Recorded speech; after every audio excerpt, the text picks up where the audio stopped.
"Leo, baik-baik sendirian di rumah. Kalau ada apa-apa kabarin aku ya," kata Nanda. Leo hanya mengangguk sebentar, kemudian membuka pintu mobil dan keluar.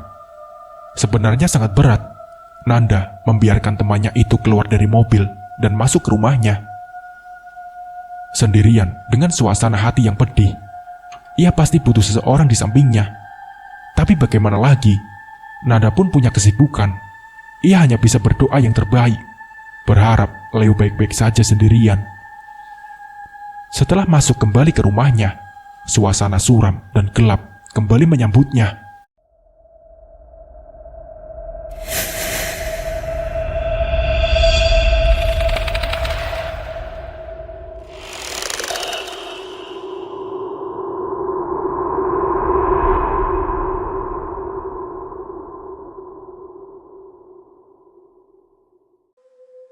Leo menyalakan lampu, membuat rumahnya terang, dan memperjelas debu-debu kotor yang menempel di dinding dan segala furnitur rumahnya. Ia berjalan menuju kamar, masuk untuk mengistirahatkan diri. Tapi betapa kagetnya Leo saat ia sampai di dalam kamar. Bertumpuk-tumpuk uang pecahan 100.000 rupiah tergeletak begitu saja di atas kasurnya. Leo segera mendekat. Ia mengambil selembar uang itu, mengecek keaslian uangnya dengan temaram lampu kamar. Dan benar saja, uang itu asli. Cap airnya terlihat. Dirinya begitu syok melihat begitu banyak uang di atas kasurnya. Yang saking banyaknya, uang itu menggunung dan sampai berjatuhan ke lantai. Ia bingung sekaligus senang, berharap ini kenyataan. Berkali-kali ia menyadarkan dirinya, tapi tetap tidak bisa. Nyatanya, memang semua ini bukanlah mimpi. Uang-uang ini adalah nyata miliknya. Uang ini datang begitu saja di hadapannya. "Nikmati uangmu, Leo. Sekarang, kamu adalah orang paling kaya di sini." Tiba-tiba, suara misterius terdengar di dalam kamarnya.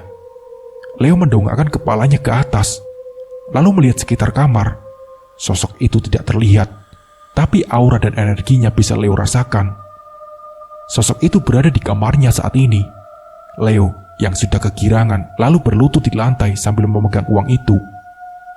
Terima kasih," ucapnya berulang kali sambil diselingi tawa puasnya. Singkat cerita, semenjak itu, Leo mulai menata kembali hidupnya. Hutang-hutang ia lunasi. Ia sumpal mulut para penagih hutang dengan uang-uang miliknya, sehingga mereka tak lagi datang ke rumahnya. Ia juga memanggil para tukang untuk merapikan dan membersihkan kembali rumahnya yang tidak terurus. Setiap malam Jumat, uang-uang itu kembali berdatangan, sehingga Leo tidak pernah bekerja untuk mendapatkan uang. Setiap minggu, cincin itu terus mengirimnya uang, terus menambah kekayaan yang ia miliki. Berbagai barang-barang mahal ia beli, mobil-mobil mewah ia koleksi di garasinya. Dengan bantuan setan, perlahan Leo memperbaiki kehidupannya yang sempat kacau. Tapi tanpa disadari, sebuah bahaya tak terlihat mengancamnya dari kejauhan. Uang dan harta menutup mata Leo, membuatnya tak sadar akan bahaya yang mengintainya. Semenjak dirinya dipenuhi gelimbang harta dan uang, Leo seakan lupa dengan kesedihan ditinggal sang anak. Dirinya lebih sibuk mengurus uang dan segala kekayaan yang ia miliki sekarang. Segalanya bisa ia miliki. Nikmatnya dunia membutakan dirinya. Uang-uang itu datang dengan sendirinya tanpa ia bekerja dan berusaha. Setiap hari, pekerjaannya sekedar mondar-mandir di kawasan kota, mengunjungi tempat satu ke tempat lain dengan mobil mewahnya, mengunjungi berbagai klub setiap malam, dan berkencan dengan berbagai wanita yang ia temui. Dunia miliknya sekarang. Hidupnya berubah 360 derajat. Leo saat ini berbeda dengan sebelumnya. Ia bukan lagi laki-laki malang yang hidup dalam kesendirian. Kini, seluruh dunia menyambutnya. Malam itu, cahaya bulan terang benderang, bersamaan dengan kelap-kelip lampu kota yang menyala menghias cakrawala. Warna-warni cahayanya menyilaukan mata siapapun. Gedung-gedung yang tinggi dan megah bercahaya di tengah malam, dan kendaraan memenuhi badan jalan. Suara klakson sesekali terdengar saling bersahutan, seperti malam-malam biasanya. Leo mengunjungi salah satu klub malam yang menjadi favoritnya.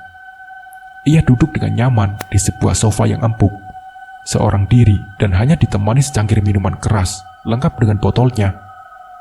Matanya melihat ke sekumpulan anak muda yang tengah asik terbuai dengan pesta dan kemeriahan malam. Sesekali, ia teguk gelas minuman di tangannya. Cahaya penuh warna dari lampu pesta menerpa wajahnya, yang sinarnya berkedip-kedip mengikuti irama musik yang diputar keras memenuhi seiring ruangan. Seorang wanita cantik datang mendatanginya, dengan pakaian berwarna merah ketat yang dengan jelas memperlihatkan bentuk tubuhnya yang indah. Rambutnya yang halus, dan wajahnya yang dirias sedemikian cantik. Wanita bernama Nessa, 3 tahun lebih muda dari Leo, yang kini sudah hampir menginjak usia 28 tahun. "Leo, kamu gak kebanyakan minum?" tanya Nessa yang langsung duduk di samping Leo. Enggak kok," jawab Leo singkat. Ia lalu mengecek jam tangannya. Jarum jam sudah menunjukkan pukul 1 dini hari. Klub malam itu sedang ramai-ramainya. "Kamu mau pulang?" tanya Nessa. "Aku duluan ya," kata Leo yang kemudian memegang pipi wanita cantik itu. Ia lalu mengambil jaket yang tergeletak di atas sofa, kemudian memakainya. "Nanti lain waktu kita main lagi ya," ucap Leo, yang kemudian langsung berdiri dan merapikan barang-barangnya. "Hati-hati ya, udah malam banget," ujar Nessa. "Iya, gak apa-apa. Kamu pulang ada barengan kan?" tanya Leo. Nessa mengangguk. "Aku pergi ya," kata Leo, pamit untuk terakhir kalinya, lalu mulai berjalan meninggalkan Nessa sendiri di sofa itu. Leo yang mulai bosan dengan klub malam itu berjalan keluar dengan wajah malas. Kakinya melangkah melewati koridor yang mengarah ke pintu keluar. Setelah melewati pintu besi, dirinya pun sampai di luar yang menghadap langsung ke arah lahan parkir, tempat di mana mobilnya terparkir. Suasana parkiran sangat sepi malam itu. Cahaya lampu tidak cukup terang untuk menyinari tiap sudut parkiran. Dan samar-samar, suara musik dari klub malam masih terdengar. Leo membuka kunci mobil otomatisnya, sehingga menimbulkan suara yang khas. Ia memegang gagang pintu dan hendak masuk ke dalam mobil. Leo. Tiba-tiba, terdengar suara lirih memanggilnya dari belakang.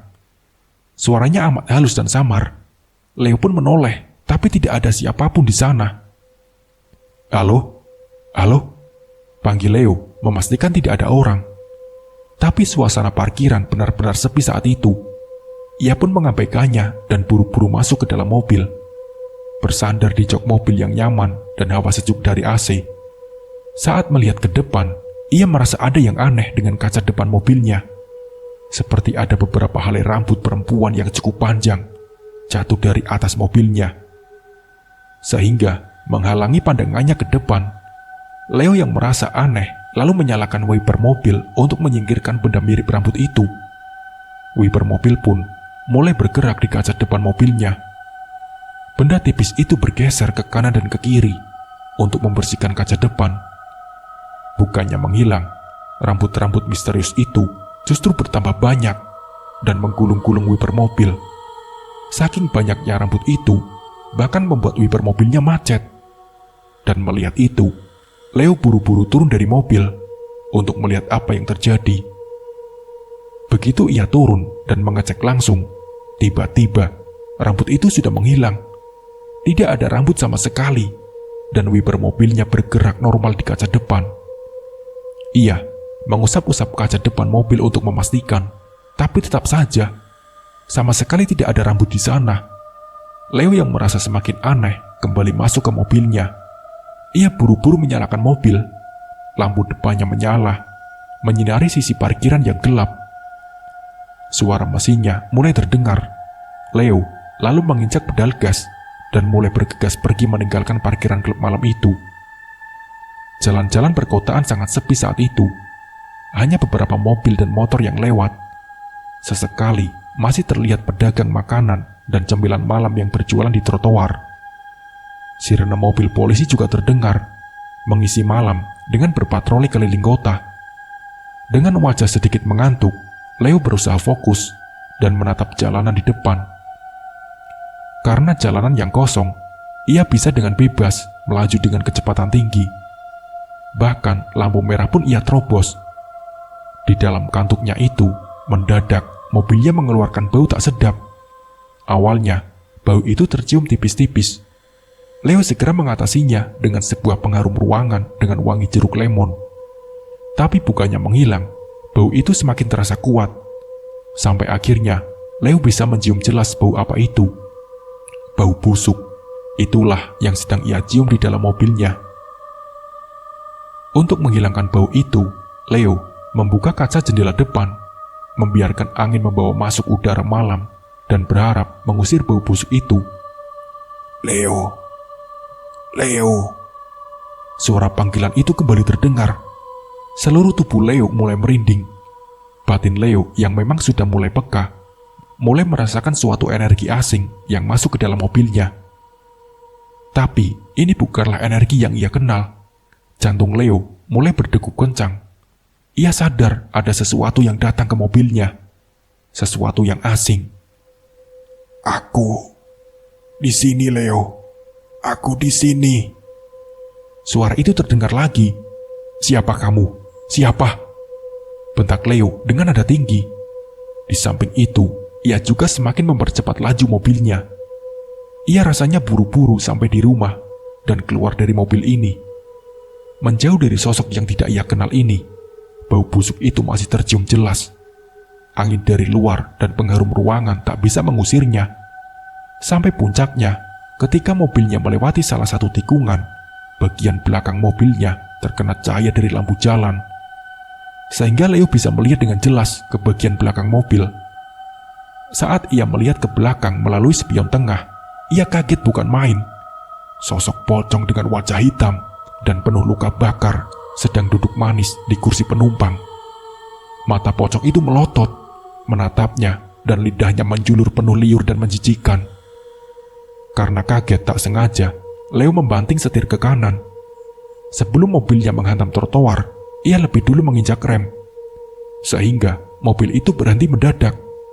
Ban mobil yang beradu dengan aspal menghasilkan bunyi yang cukup nyaring dan menyita perhatian beberapa orang yang sedang menghabiskan malamnya di warung. Nafas Leo terengah-engah, wajahnya penuh keringat.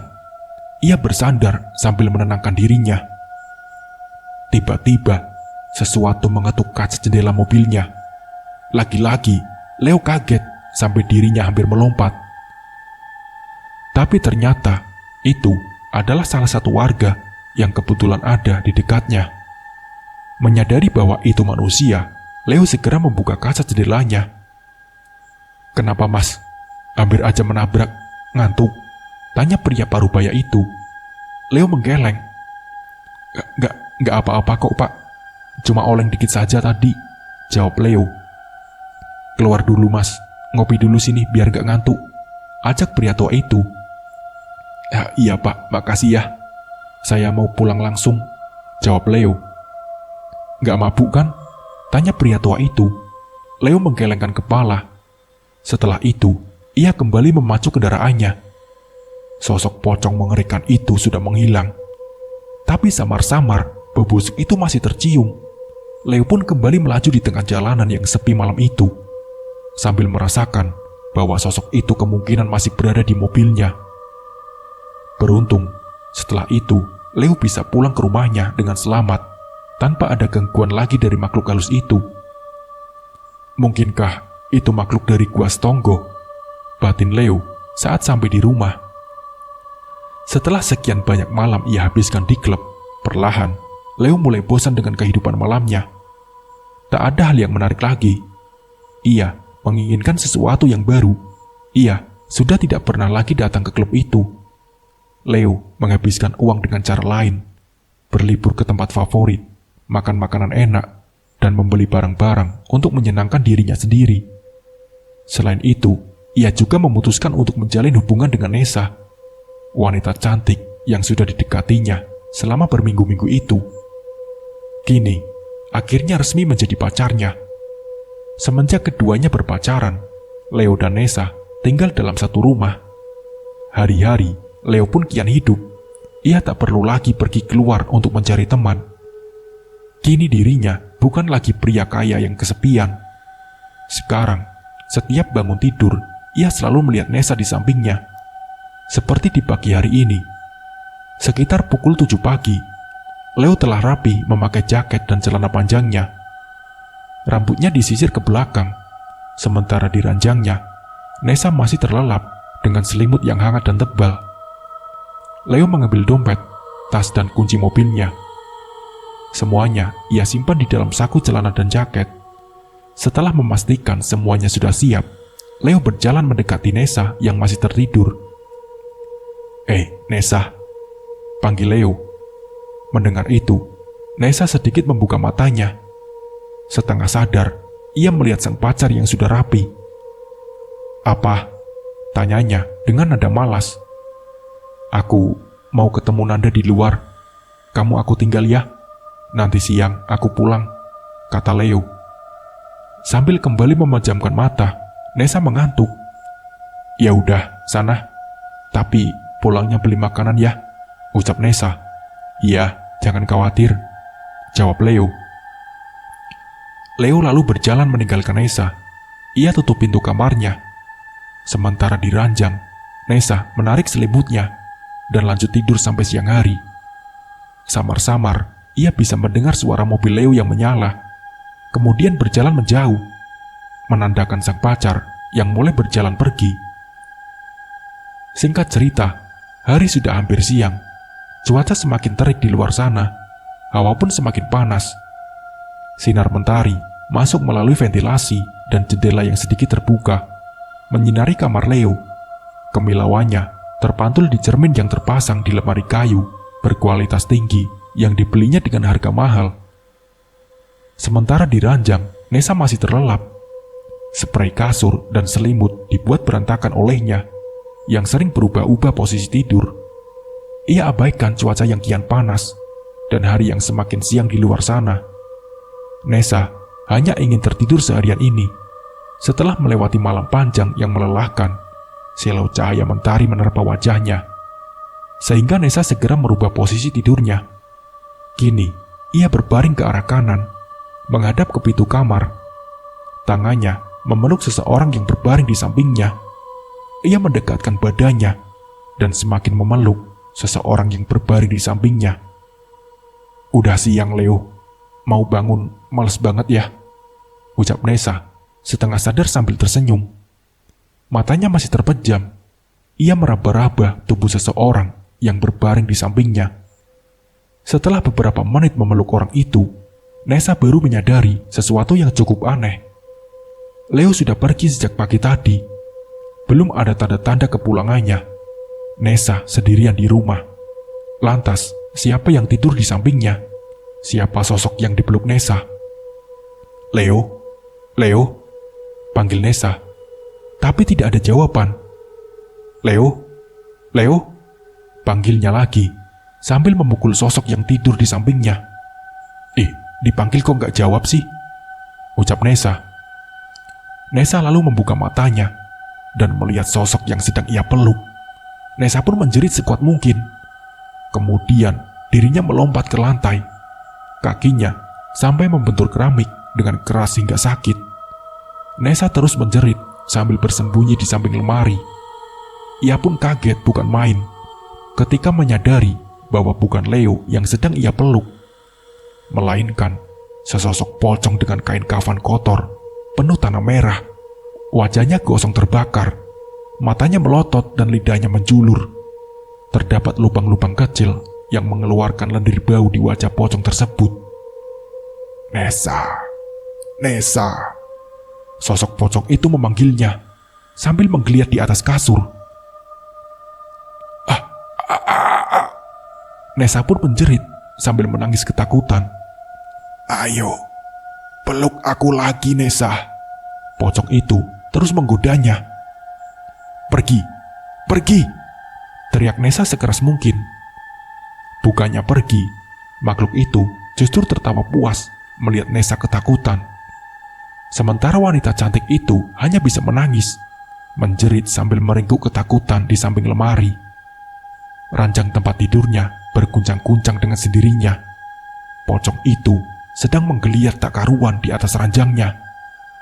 Selama beberapa saat, Nessa harus bertahan di situasi mengerikan itu, berharap Leo segera pulang menyelamatkannya. Sekitar pukul 1 siang, suara mobil Leo terdengar. Ia memasukkan mobilnya ke garasi, kemudian keluar dari mobil dengan membawa sebuah bungkusan berisi makanan untuk Nessa dan dirinya. Sebelum masuk, tak lupa, ia terlebih dahulu menutup rolling door garasinya. Baru setelah itu, ia bergegas ke dalam rumah, melalui pintu kecil yang menghubungkan ruang tamu dengan garasi. "Aku pulang, Nessa," teriak Leo. "Leo, akhirnya kamu pulang juga," kata Nessa yang sedang duduk manis di sofa. Wajahnya sudah cantik merona, dirias sedemikian rupa. Rambutnya rapi dan indah. Sebuah gaun berwarna ungu tua melapisi tubuhnya yang indah. Dengan tatapan menggoda, ia sapa sang pacar yang baru pulang. Leo tertawa kecil sambil mendekat ke arahnya. "Kamu mau kemana? Kok dandan begitu?" tanya Leo sambil menaruh bungkusan makanan di meja kecil. "Aku menunggu kamu, Leo," jawab Nessa. "Kamu capek? Aku pijat ya?" tanya Nessa menawarkan. Leo bertolak pinggang sambil memasang pose berpikir. Boleh deh, sebentar saja. Habis itu kita makan ya. Kamu lapar kan?" kata Leo. Laki-laki itu lalu berjalan ke salah satu sofa panjang di ruang tamunya. Ia merebahkan badannya dengan posisi tengkurap. Wajahnya ia arahkan ke samping. Beristirahat setelah beberapa jam duduk mengemudikan mobilnya. Ia biarkan Nessa memijat punggungnya, sementara Leo memejamkan matanya. Selama beberapa menit, Leo bisa menikmati pijatan-pijatan Nessa yang lembut, merasakan kulit tangannya yang halus, yang sering ia genggam setiap saat. Dari punggung sampai kaki, semuanya tak luput dari tangan Nessa. "Tanganmu kok dingin ya, Nes?" celetuk Leo.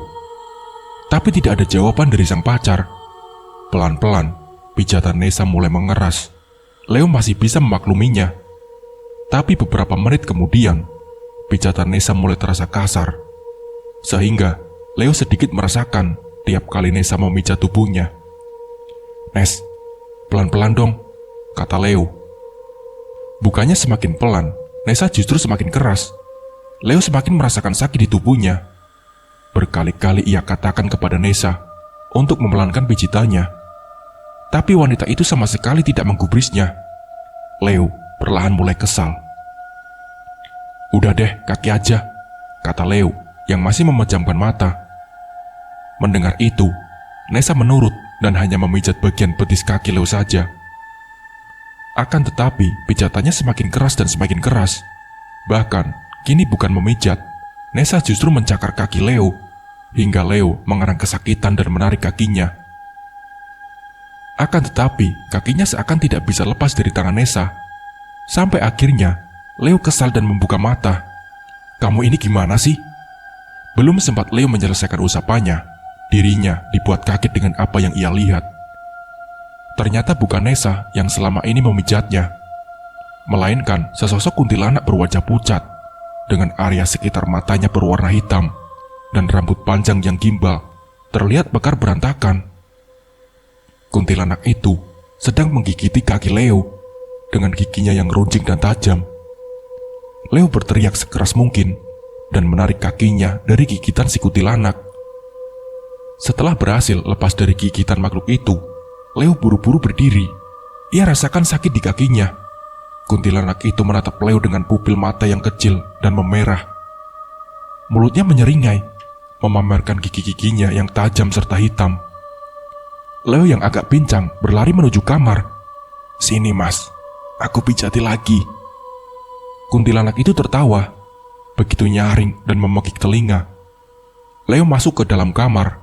Di dalam kamarnya, ia justru mendapati Nessa tengah terkulai lemas di lantai, tak sadarkan diri dengan wajah yang pucat. Kasurnya sudah tak karuan, spray dan selimutnya berantakan. "Nessa, Nessa!" teriak Leo yang panik.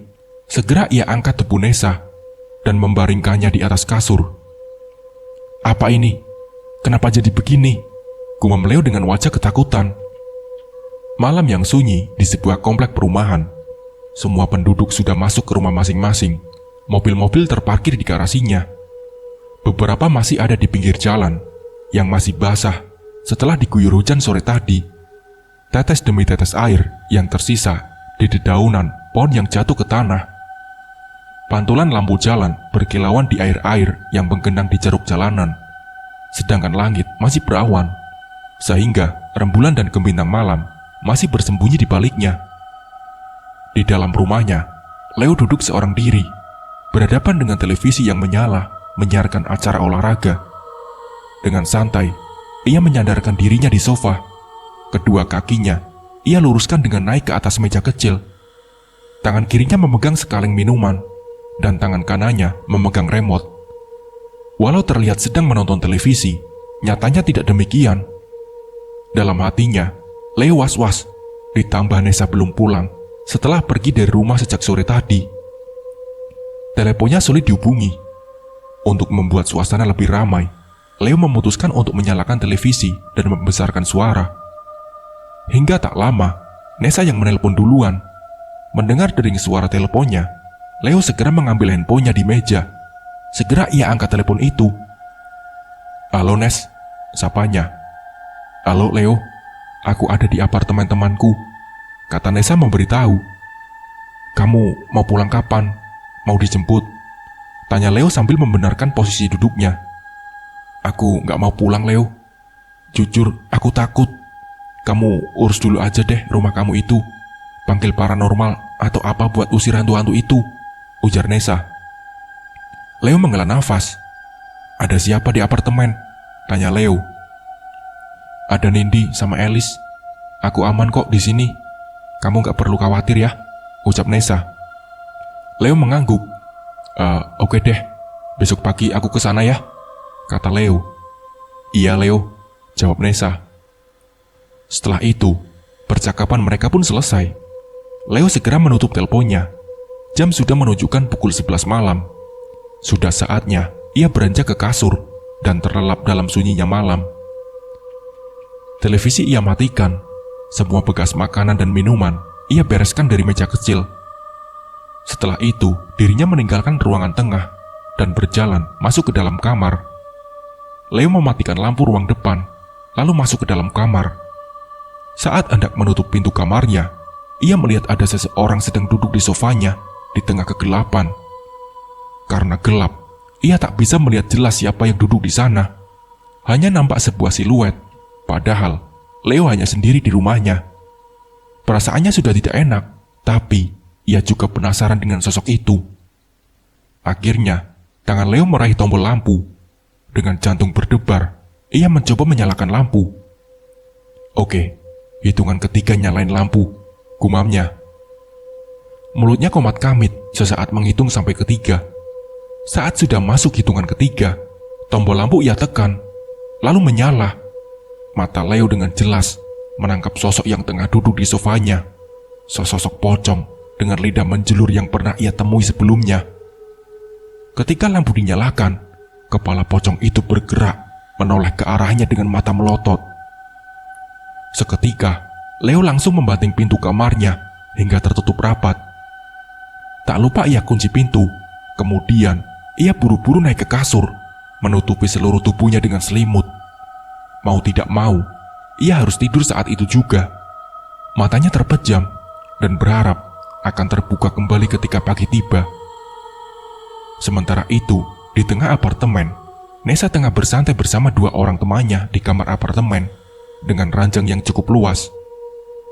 Sambil memakan cemilan yang tersedia di sana, mereka bertiga saling membicarakan banyak hal sebelum tidur. Masing-masing wajah mereka memakai masker tidur berwarna putih dan tipis. Di tengah suasana menyenangkan itu, handphone Nessa berbunyi. Mendengar suara deringnya yang cukup keras, Nessa turun dari kasur, meninggalkan ketiga temannya, dan bergerak ke meja kecil yang ada di samping lemari kamarnya. Saat ia menyalakan layar, tampak Leo yang menelponnya. "Siapa Nes?" tanya Nindi. "Leo," jawabnya singkat. "Ya ampun, cowok kamu ribet aja deh, telepon mulu," sahut Alice. Nggak tahu nih, jawab Nessa. Nessa langsung mengangkat telepon. Handphone itu ia tempelkan ke telinga, menunggu ada sapaan khas Leo dari seberang sana. Halo, Leo, sapa Nessa lebih dulu. Akan tetapi tidak ada jawaban. Samar-samar, Nessa hanya mendengar suara nafas dari telepon itu. Leo, Leo, panggil Nessa sekali lagi. Neng, gak pulang. Peluk saya lagi dong. Tiba-tiba, suara yang serak dan berat terdengar berbicara dari telepon dengan nada menggoda Nessa. Wanita itu hafal betul suara itu. Itu adalah suara sosok pocong yang pernah mengganggunya di kamar rumah Leo. Sadar kalau bukan manusia yang menelponnya, Nessa langsung melempar handphonenya. Nessa pun berteriak sekuat mungkin dan langsung lompat ke kasur, membuat teman-temannya kaget. Kamu kenapa sih? Tanya Nindi. Alice pun sama bingungnya melihat tingkah Nessa yang ketakutan dan masuk meringkuk di dalam selimut. Setelah Nessa menjelaskan apa yang terjadi, barulah mereka paham. Mereka pun akhirnya ikut ketakutan dan memutuskan untuk segera tidur. Lampu mereka biarkan menyala. Mereka memaksa matanya untuk terpejam. Di dalam suasana mencekam itu, mereka terlelap menunggu pagi datang mengganti hari. Keesokan harinya, Leo yang baru selesai mandi berjalan keluar kamar. Ia lalu duduk di pelataran depan rumah sambil membawa handphonenya. Ia tengah menunggu seseorang mengangkat teleponnya. Saat itu, ia tengah mencoba menelpon Ki Danang untuk bertanya soal gangguan-gangguan makhluk gaib yang ia dan Nessa alami selama ini. Sambil memperlihatkan sekitar dan menghirup udara pagi, Leo dengan sabar menunggu. Sampai akhirnya, Ki Danang mengangkat telepon. Buru-buru, ia menempelkan handphonenya ke telinganya. Halo Ki Danang, apa kabar? Sapa Leo, sembari berbahasa basi menanyakan kabar. Kabar baik, Leo. Maaf, lama angkatnya. Soalnya tadi cari sinyal dulu, kata Ki Danang. Iya, gak apa-apa Ki, jawab Leo. Kenapa? Kamu telepon saya karena ada masalah kan? Kamu diganggu kan? Saya sudah firasat, kata Ki Danang yang ternyata sudah tahu apa yang terjadi. Mendengar itu, Leo seakan mendapat harapan baru. Iya Ki, betul. Akhir-akhir ini saya banyak kena gangguan makhluk gaib. Ki Danang tahu kenapa saya digangguin. Bisa bantu saya Ki? Tanya Leo. Ya sudah kewajiban saya buat kasih tahu apa yang terjadi. Tapi saya nggak bisa bantu. Harus kamu sendiri yang bergerak, ucap Ki Danang. Ki Danang mulai menjelaskan lewat sambungan telepon. Kamu ingat kan perjanjian yang kamu buat dengan makhluk gaib di Gua Setonggo? Kamu bilang kalau kamu siap melakukan apapun, semua gangguan yang kamu alami adalah peringatan dari para penunggu Gua Setonggo. Mereka meminta tumbal, Leo, tutur Ki Danang. Hah? Tumbal?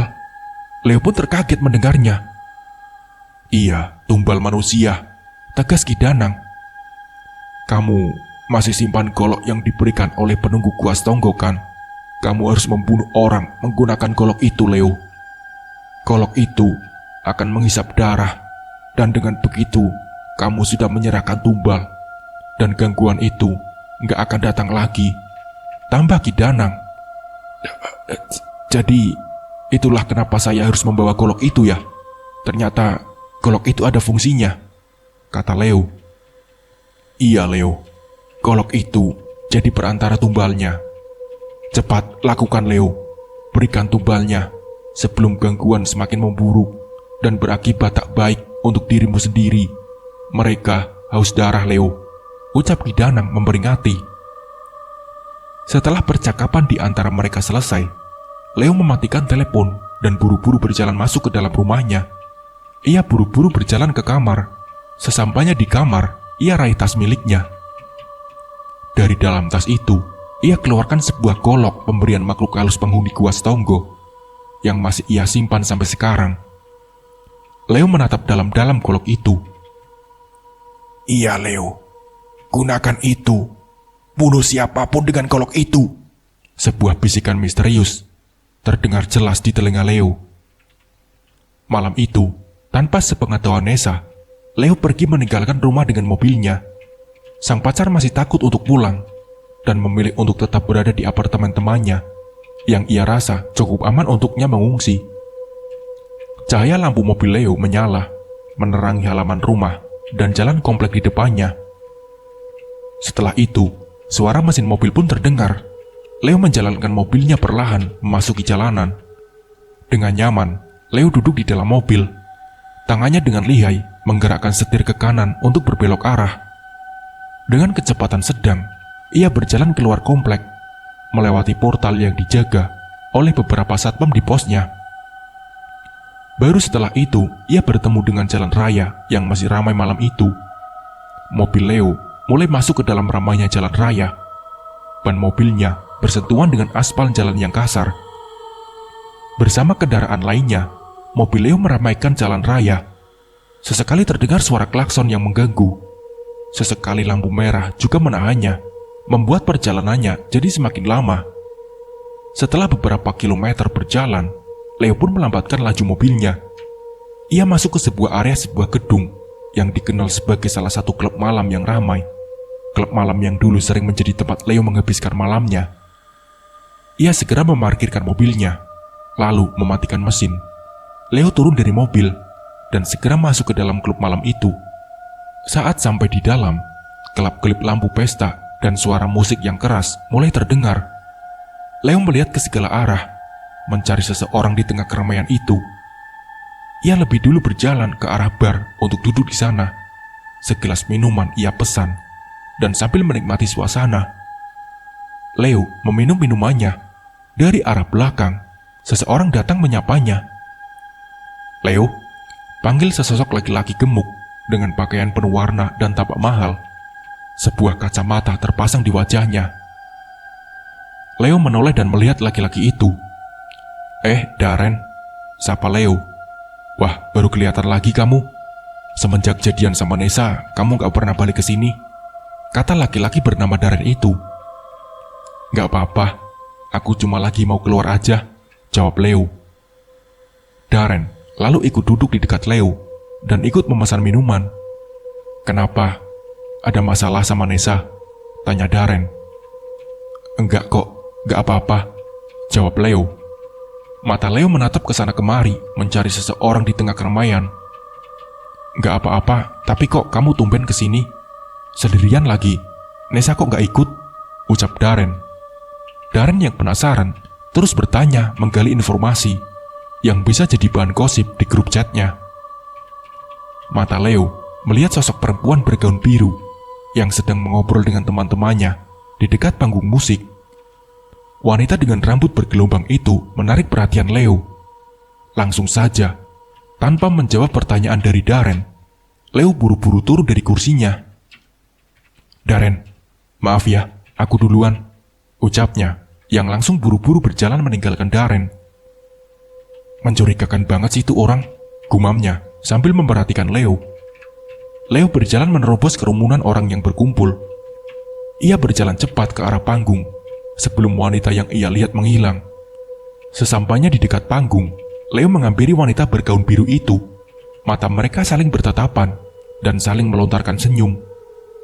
Wanita itu tampak cantik dengan riasan wajah sederhana, memamerkan kulit kecoklatannya yang indah dan eksotis. "Nadine," panggil Leo dengan nada tinggi karena suara musik yang terlalu keras. "Hai, Leo," sapa wanita bergaun biru itu yang bernama Nadine. Dengan sedikit canggung, Leo mendekat dan bergabung dengan Nadine dan teman-temannya. Tatapan aneh pun seketika muncul ke arah Leo. Tapi kemudian, tangan Nadine segera menggandeng lengan laki-laki itu. Nadine membawa Leo menjauh beberapa meter dari teman-temannya. Mereka berdua mencari sofa yang kosong untuk mengobrol, hingga bertemulah mereka dengan sebuah sofa yang ada di bagian ujung. Mereka berdua duduk di sana dan masing-masing memesan minuman. "Jadi, bagaimana Leo?" tanya Nadine sambil duduk bersandar dan menatap wajah Leo dari jarak yang cukup dekat. "Jadi, mau main semalaman sama aku?" tanyanya dengan nada menggoda. Dengan tenang Leo menjawab, "Iya, jadi dong," jawab Leo. Nadine tersenyum puas mendengarnya. Iya, walaupun kamu pacarnya Nessa, aku tidak peduli. Toh, orangnya nggak tahu juga, katanya sambil tersenyum. Apalagi uangnya banyak, gumam Nadine tanpa terdengar oleh Leo. Nanti 1 jam lagi ya, kita cabut, habis itu check-in, ucap Nadine menambahkan. Leo hanya mengangguk mengiyakan. Selama 1 jam di klub, Leo dan Nadine saling mengobrol, membahas banyak hal dan bersenda gurau. Mereka juga bertemu beberapa teman yang dikenalnya. Bergelas-gelas minuman pun mereka habiskan. Sampai akhirnya, sudah sekitar jam 1 dini hari, Leo dan Nadine berjalan keluar dari klub. Ia mengarahkan wanita itu untuk masuk ke dalam mobilnya yang masih terparkir. Dengan mata yang sayu, Nadine membuka pintu mobil dan langsung masuk. Dirinya yang sudah hampir mabuk bersandar di jok depan yang empuk. Sementara di sampingnya, Leo duduk menyalakan mesin. Mobil pun mulai berjalan. Leo membawa Nadine di mobilnya. Walau minum cukup banyak, wanita itu masih cukup sadar untuk melihat sekitarnya. Bahkan, masih mengoceh mengajak Leo mengobrol selama perjalanan. Mobil Leo melaju cepat di tengah jalan. Dengan diiringi musik hip-hop yang diputar oleh Nadine. Bukannya pergi ke hotel seperti yang mereka rencanakan, Leo justru membawa Nadine cukup jauh, hingga ke pinggir kota, di mana banyak pabrik berdiri dan bangunan-bangunan yang terbengkalai. Awalnya, Nadine tak sadar, tapi akhirnya ia mulai membuka mata lebar-lebar dan melihat sekitar. "Kamu bawa aku kemana, Leo?" tanya Nadine sambil melihat sekitar yang sepi. Kiri dan kanannya dipenuhi dengan ilalang dan semak-semak. Penerangan jalan pun minim. Sama sekali tidak ada orang di tempat itu. "Kita bakal main semalaman, Nadine," jawab Leo. Ia lalu membelokkan mobilnya ke arah jalan setapak yang dikelilingi dengan rerumputan tinggi dan semak-semak, sehingga mobilnya tersembunyi dan tak bisa dilihat oleh orang yang kebetulan lewat. "Turun dulu yuk," ucap Leo yang mematikan mesin mobil. "Kamu ngapain sih kesini? Banyak nyamuk tahu," ucap Nadine yang dengan wajah malas membuka pintu mobil. Kemudian keluar. Nadine berdiri di samping mobil, sementara Leo yang ikut keluar lalu berjalan ke belakang mobil. Ia buka bagasi mobil dan mengambil sebuah golok keramat pemberian makhluk penunggu Gua Stonggo itu. Leo menatap golok itu dan mulai meyakinkan diri. Tunggu apa lagi? Lakukan, Leo.